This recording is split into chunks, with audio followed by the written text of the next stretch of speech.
Minister Barbara Edmonds fatas mai mol tahatu taranwanga ni foi tai fo fa tai mol tai mil nei tai au malo lava si form kia ora Barbara, welcome to the program. Thank you very much.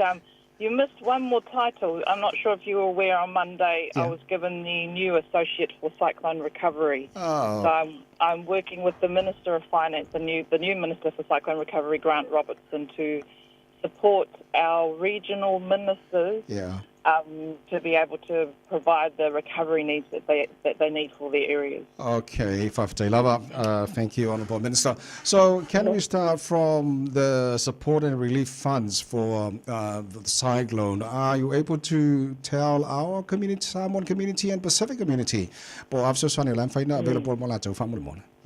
Yeah, so the new visa, what it does is it provides, obviously the cyclone recovery, we have a lot of damage to infrastructure, and they'll be needing a lot of insurance claims assessors so people can get their houses, assessed and rebuilt, so, as well as construction workers. So we have a new recovery visa that provides that additional specialist workers support to come into New Zealand faster.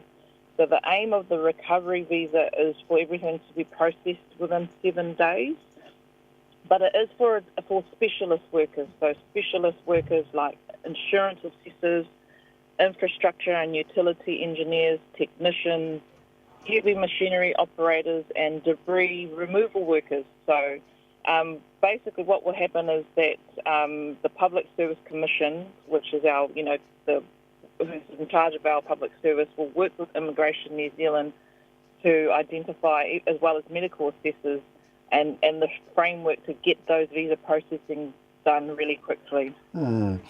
Okay, Honourable Minister, is there anything good for our Samoan people and the Pacific in the visa folio, please? More, because I saw and read through the article. Looks like it's only those who are specialists, those with experience in engineering and also technicians and insurance assessor, and that will benefit of this new recovery visa.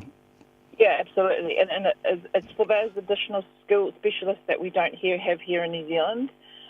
Again, even across the Pacific, we do have specialists in those areas. And so it may not be in huge numbers. It may be, I'm not sure how big it'll be and it'll impact across the Pacific. Yeah. But there's, in those areas, I'm not sure of how many insurance assessors and debris removal workers we have. But it is the fast track for those that have that specialty. Yeah. Okay, Honourable Minister, please, our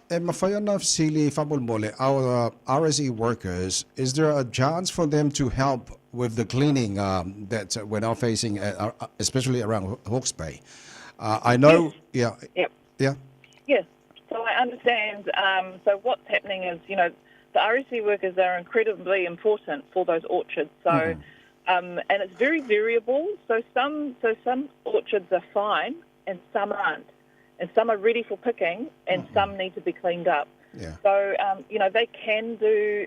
There is some flexibility in the work that they can do for their employers. I know Michael Wood spoke earlier this week around making sure if there needed to be a bit more flexibility, he was looking at it with his officials. Yeah. But there's the need to move RSE workers between the orchards, maybe between employers, may be something that they can, that MB, which is the department that looks after it, will need to work through with them. But yes, there is definitely a need for those RSE workers on the ground. But also, it's really up to them. If the RSE worker doesn't want to be doing the orchard big cleanups, they have the choice to be able to do what they want to do. Okay. So, but there is that flexibility currently.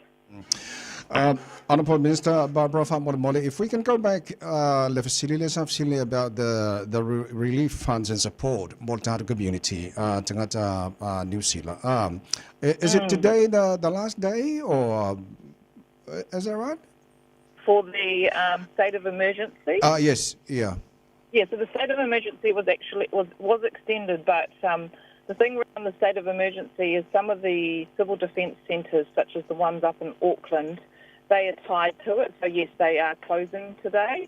I understand the Maimele one is, but the But the best place, if anyone wants to be able to, and they've got internet access, Yeah. you can also get it in different languages as well. Yeah, yeah. So you can get it in Cook Islands, Fijian, even in Samoans if you needed the information. Is in civildefence.gov.nz, and that shows all the different welfare information that you can access. So it's got Tokelauan, it's got Niuan, it's got all the different languages there for us. Are this people can go to WINS as well, or just? Of course. Yeah. Yep.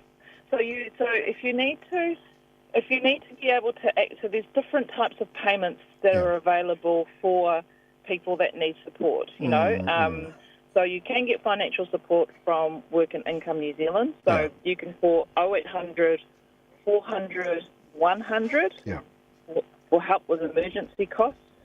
There are civil defence welfare payments as well that are available. Yeah. So those are some of our RSC workers will be applicable for that funding as well. Yeah. So again, go to that civildefence.gov.nz, and there's a lot of information in our Pacific languages on there. Thank you, Honourable Minister. There was another announcement yesterday, Honourable Minister, about the second largest sanctions against Russia. Are you able to elaborate on this, please? Yes, so on the anniversary of the Russian invasion of Ukraine, what has happened is that Foreign Affairs Minister Nanaima Husa, she has basically announced a latest round of sanctions. So what those sanctions do is they target 87 individuals who are either associated or who have been linked very strongly to the Russian invasion. And so they will be, banned from particular things. So where a practical example of it is if you're a named person in the sanction, you may not be able to, you may have property interests in New Zealand, but what may happen is the banks may not lend you or decide to close accounts on you because of those sanctions. So that means they can't trade or buy here in New Zealand. So they're quite widespread, and because basically she's increased it to another 87 people, that brings it to over 1,200 people that've got the sanctions against them. Okay. Honourable Minister, what is New Zealand trying to tell President Putin and Russia? That we believe that the Russian invasion is unlawful. Yeah. So that was quite clear. We've even had the President of Ukraine who did an address to Parliament as well at the end of last year. So we're supporting those efforts through our particular through our trainings and through these sanctions. Okay. Is there anything else you want to talk about? No. So today I'm in Hawke's Bay. Obviously, with the new delegation for cyclone recovery, I'll be doing a bit more travel. My poor family. So. But, that's part of the privilege and the responsibility that we have. So today I'm in Hawke's Bay. I will be visiting Hastings. I'll be Hastings at Arise Church. I'll be popping into King's Church, depending on the time because of the road, and then to Fire Emergency New Zealand. And then next week I'll be in Northland and Gisborne and Auckland as well. So part of the role is to be able to see what support is needed and then to work with our regional ministers for there to implement the plan that they need for their region. Okay, Honourable Minister Barbara Edmonds, thank you so much for your time. Yeah, Manuel, have a weekend. Yeah, Manuel, have a weekend for you to everybody, and take care. Yes, fast forward.